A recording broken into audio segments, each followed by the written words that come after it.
Howdy folks, DIY rock chip repair day today. Just going to zoom into this little rascal. I've got a piece of paper behind it so the camera can pick up on it better and focus. So as you see, it's just a little guy. I picked it up yesterday, so I want to get to it ASAP. So most people know you've got these dark and shiny sections. That's just air that's caught in the glass and it's causing the light to refract differently, and that's what gives you that effect. So the whole idea with a rock chip repair is you fill those air gaps up with a liquid that hardens. And you know, if this was a crack, if you had little cracks radiating out from it, the other thing that the liquid does when it hardens is prevent those cracks from spreading. And you want to get to this ASAP because moisture and air gets down in there. It's harder to do the repair the longer you leave it. And if you leave it long enough, you actually start getting a fog forming, a white haze between the glass layers and the plastic laminate. So I'm just going to show you what repair kit I use. It's not one of those little cheapy ones. I've tried those. They work on and off. It really depends on the type of chip you've got. But I use a little more professional type one. It's not the really high-end ones, but I'll show it to you and we'll go over the components in it. So this is a pretty basic kit. I'm going to link to a basic kit similar to this down below there in the description. The main thing that you get, this is the main workhorse of any rock chip repair. This is called the repair bridge, and basically it's the tool. It adheres to the windshield very strongly with a suction cup.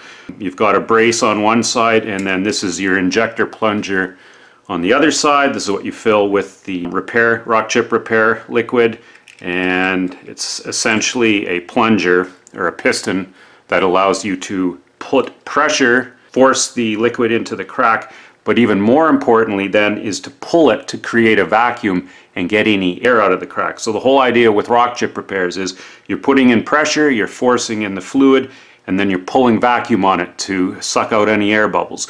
And depending on the type of crack you're repairing, you may have to do that quite a few times to get the liquid all the way into all the cracks and get all the air out so you don't have any of those refraction zones. With these more professional rock chip repairs, this is the big difference over those off-the-shelf ones. And what's good about these two is it allows you to actually see around the crack while you're filling it.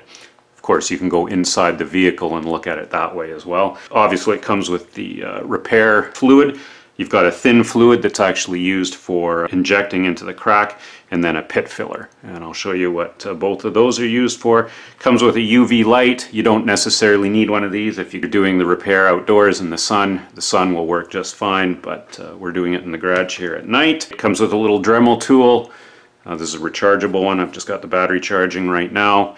And it comes with these little hardened, probably carbide tipped drill points on them to actually drill into the glass. And it also comes with a bunch of spare plunger seals and O-rings for the actual plunger piston. And it comes with spare cutting ends for your Dremel. It comes with a little pick and these little Mylar sheets that you use for the actual pit repair. You just put it over the fluid when you're filling the pit in. So let's get to it. So we're back at the chip. We've got our little Dremel here with the end. You want to make sure everything's nice and clean, so I've cleaned this all off with isopropanol. And the idea is you want to come in at about a 45-degree angle to start your hole. You want to start it right in the middle of the chip or the bruise. You can see here where the rock hit. That's where I'm going to be going in. And the whole idea of this little hole is, this is the hole that allows the fluid to be injected into the crack, or the bruise in this case. You don't want to go too deep. Ideally you want to stop just before you hit the layer of laminate. You definitely don't want to go into the second layer of glass. So, you know, maybe 1.5 millimeters or so. So we'll just come in at about a 45-degree angle right in the middle.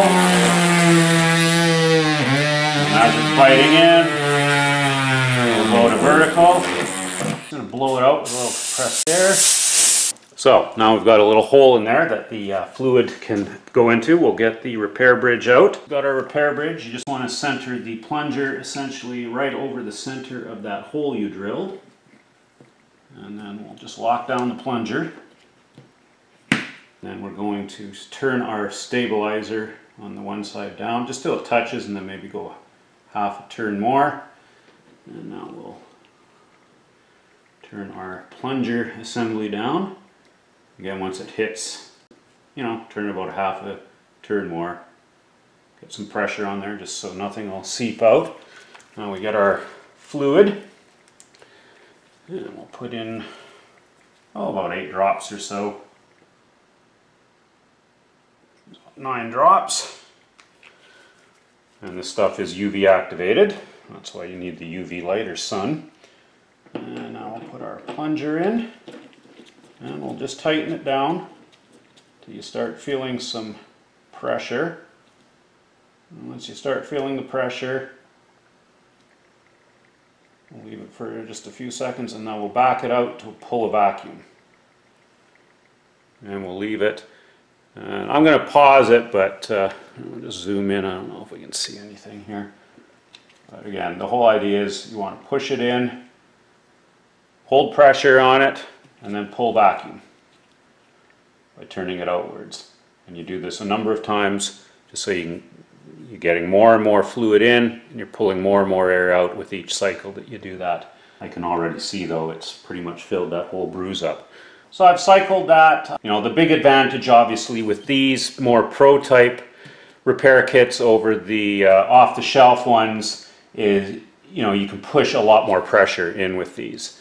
And those off-the-shelf ones, you can push very little pressure. So if it's a big crack that you really need to push pressure in to get the fluid to flow into all the little spidering from all the cracks, they just don't have the pressure to do it.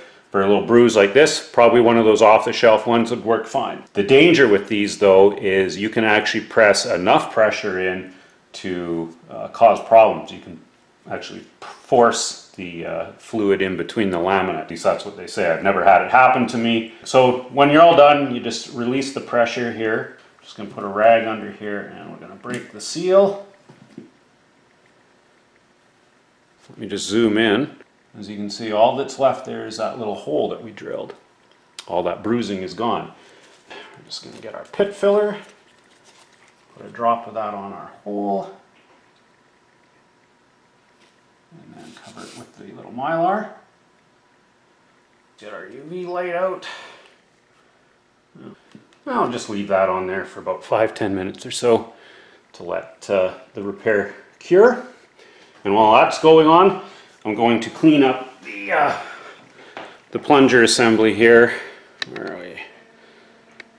Yeah, just going to clean the plunger out. I just use isopropanol to get all the crack filler repair material out of there, clean it out of the piston and the plunger, and it'll be good for the next usage. It's been about 10 minutes. Just take our little UV light off. To get this Mylar off, just push it on the corner and peel off. Well, this is where you get your razor blade. I'm going to use a new one. And you just come across at a right angle and just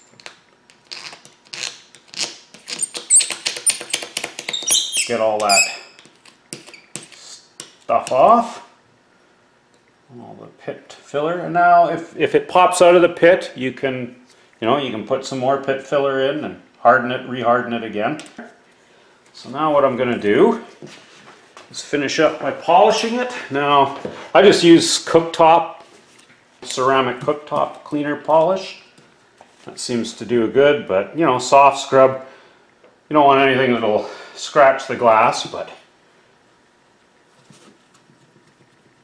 you could get your Dremel with a buffing wheel on it and some plastic polish. But just polish it down, get a microfiber towel, clean it off. Zoom right in. All in all, it came out really well. I'm not going to see it nearly as bad in my vision. Not going to have to worry about it fogging up or spreading. Trick though is getting to it right away. That's as easy as it is. If you want to get one of those kits and give it a try, or even if you just want to try it with one of those cheaper kits, again, they're hit and miss. It really depends how deep you have to inject the juice. Give it a go if you want to. Neat little kits, and can save you a lot of money and time. Cheers folks, have a good one.